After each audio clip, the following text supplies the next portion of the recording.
पहले हम न्यूक्लियस के स्ट्रक्चर को पढ़ चुके हैं और हमें पता है कि न्यूक्लियस डबल मेम्ब्रेनस है. It has to membranes. One is the inner membrane and second is the outer membrane. अब इससे अनवर्ड हम चलेंगे एंडोप्लाज्मिक रेटिकुलम की तरफ. Endo means inside, plasmic cytoplasm, और रेटिकुलम का वर्ड हम यूज़ करते हैं नेटवर्क के लिए. सो हम कह सकते हैं कि it is a network of channels that is present inside the cytoplasm. Inside the cytoplasm का मतलब है कि इसकी दो एक्सटेंट्स होंगी. One is nuclear membrane and other is plasma membrane. So nuclear और प्लाज्मा मेम्ब्रेन के दरमियान साइटोप्लाज्म, और इस साइटोप्लाज्म में इस चैनल्स के नेटवर्क को हम एंडोप्लाज्मिक रेटिकुलम का नाम देते हैं. अब न्यूक्लियस में हमें पता है कि इसकी इनर मेम्ब्रेन है और आउटर मेम्ब्रेन है. So endoplasmic reticulum will be in direct contact with the outer nuclear membrane. दो इसकी फॉर्म्स हम डिस्कस करते हैं.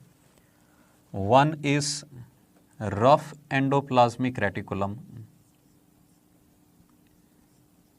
इसको RER इसलिए कहते हैं because it has rough surface. और ये रफ सरफेस क्यों है? Due to presence of ribosomes.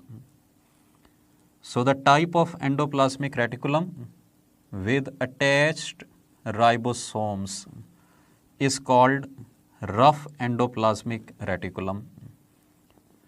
और राइबोसोम्स की प्रेजेंस की वजह से हम कह सकते हैं कि it has role in protein synthesis.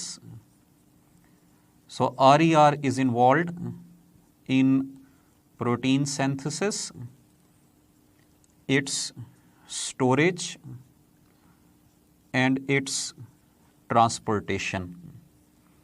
So protein की सिंथेसिस, प्रोटीन्स की स्टोरेज और इसकी ट्रांसपोर्टेशन ये RER के साथ एसोसिएटेड है.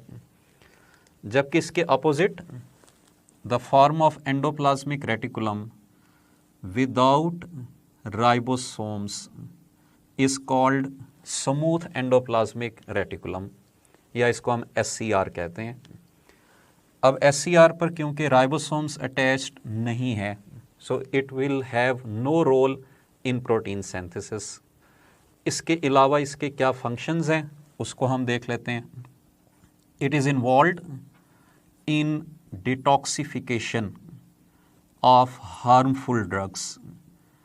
लाइक लिवर सेल्स में जो ड्रग्स की डिटॉक्सिफिकेशन है, अल्कोहल की डिटॉक्सिफिकेशन है, उसके अंदर SCR का रोल होता है. इसी तरह से it is involved in lipid metabolism, और लिपिड्स में भी it is mainly concerned with its synthesis. So steroids की सिंथेसिस, टेस्टोस्टेरॉन की सिंथेसिस सेल के अंदर, इसमें SCR का रोल होता है. इसी तरह से मसल सेल में these are involved in the storage of calcium ions. Calcium ions का स्टोरेज, और इन्हीं कैल्शियम आयंस का रोल होता है नर्व इम्पल्स की कंडक्शन के अंदर. So SCR in neuron cells and in muscle cells are involved in the conduction of nerve impulse.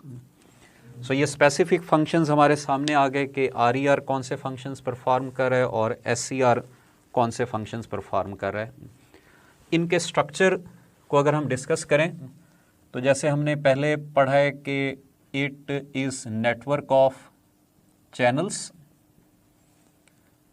These are single membrane bounded organelles, और इनकी मेम्ब्रेन्स को हम कहते हैं सिस्टर्नल मेम्ब्रेन्स. और इसीलिए एंडोप्लाज्मिक रेटिकुलम के बारे में हम कह सकते हैं कि these are made up of cisternae.